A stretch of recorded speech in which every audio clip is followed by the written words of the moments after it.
You're probably wondering what just happened.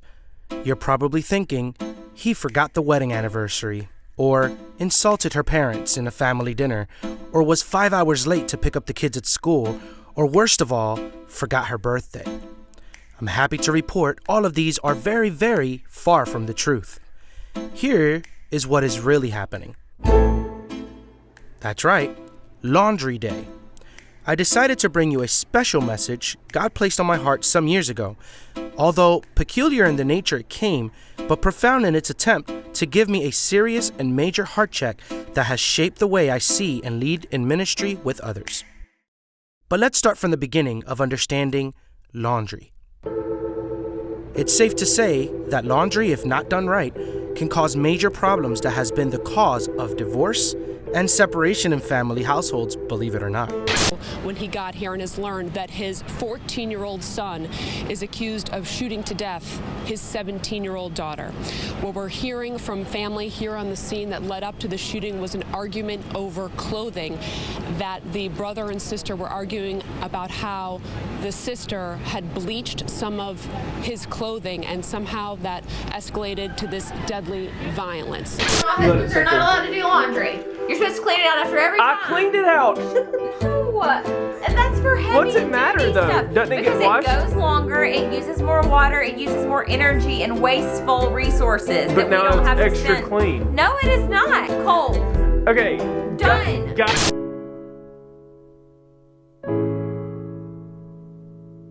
But for many years, it's been identified as something only women should do, and for that very reason, this picture is a sight to behold. A man doing laundry. As you view my laundry day in action, allow me to submit to you a few life lessons I learned that forever changed my life perspective. Number 1, check your balance. Sometimes you don't have the luxury of having a washer and dryer close quarters, and speaking of quarters, this particular machine makes you wish you were at an everyday laundromat using quarters to wash your clothes. I'm using our local laundry care center at my complex, and the machine here uses a chip card system that only accepts $5 bills at a time. Right, every machine is $2 a load, so depending how many loads you're washing, you have to be mindful of your funds to have enough to wash and dry and not get stuck with wet clothes. Romans 12:2 says, "Do not conform to the pattern of this world, but be transformed by the renewing of your mind. Then you will be able to test and approve what God's will is, His good, pleasing, and perfect will." On many occasions, I've gone in some situations in ministry where I bring my good intentions to give advice and leadership, but run into moments when I don't have anything to give because I failed to check my own heart before the Lord on my own issues to deal with. I never checked myself, and thus God wouldn't be in me enough to help serve others in need. So I was left with a big, wet, and humid mess of clothes.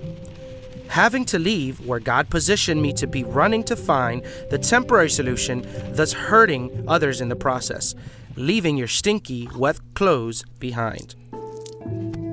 Number 2, check your detergents. The right tool can make a major difference in getting a job done. On the other hand, the wrong tool may be useless, even damaging. For example, using the right detergents in a harmonious effect at the end that leaves an awesome fragrance and sense of cleanliness.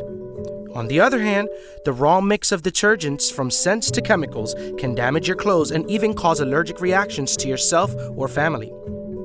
People use the Bible in all sorts of weird ways like this. You've probably heard the story of the guy who felt he needed some guidance from the Bible, so he opened it at random, closed his eyes, and put his finger on a verse. Judas went out and hanged himself. He thought, that can't be God's will for me, so he tried again. Go thou and do likewise. He knew there must be some mistake, so he tried once more. What thou doest, do quickly. It can be dangerous to use the Bible in the wrong way. While this is rather humorous in essence, we must note that this is an incorrect use of the scriptures. In 2 Timothy 2:14, Paul tells Timothy to solemnly charge those under his pastoral ministry in the presence of God, that if they misuse the Bible, it will lead to ruin. We get our word catastrophe from the Greek word for ruin. Paul means ultimate spiritual ruin. He names Hymenaeus and Philetus, who had gone astray from the truth, upsetting the faith of some with their misuse of the Bible. Paul is saying that while the misuse of the Bible leads to ungodliness, God's people should use the Bible to grow in godliness. Number 3, check your pockets. Philippians 2:4 says, "Do not merely look out for your own personal interests, but also of the interests of others." A while ago, my wife had washed a pair of my jeans. I needed for church for the next day. My wife came down the steps and showed me a pair of damaged, mangled in-ears, the ones I use regularly on stage when I lead worship. Needless to say, I was very angry at her for not checking my pockets before washing my jeans. She then replied and said chuckingly, "Next time, you might want to remember to put them away in the proper place where they're safe." Of course, that got me more irritated, but before I escalated the situation based on my anger, I can hear the Lord settle me down and tell me, she's right. This, of course, shocked me and left me at an awkward silence. I then saw a vision of people in my ministry hurt because of my lack of vision to prepare and build my team to know the challenges ahead. This is all on me. This, to say the least, has changed my perspective to stop shifting the blame of my own fears, insecurities, and lack of growth for vision on others that, frankly, God has charged me to help grow with me in ministry. I must set up my fellow co-laborers for success and not failure, anticipate their growth steps and provoke them to righteousness and good deeds, and not put a busy signal on personal situations that need addressing. So that's it. All of this from a pile of dirty laundry. Guys, next time you do laundry for you and your family, be open to find God in the little things and see how He can make them major life lessons that can enrich your family and your ministry.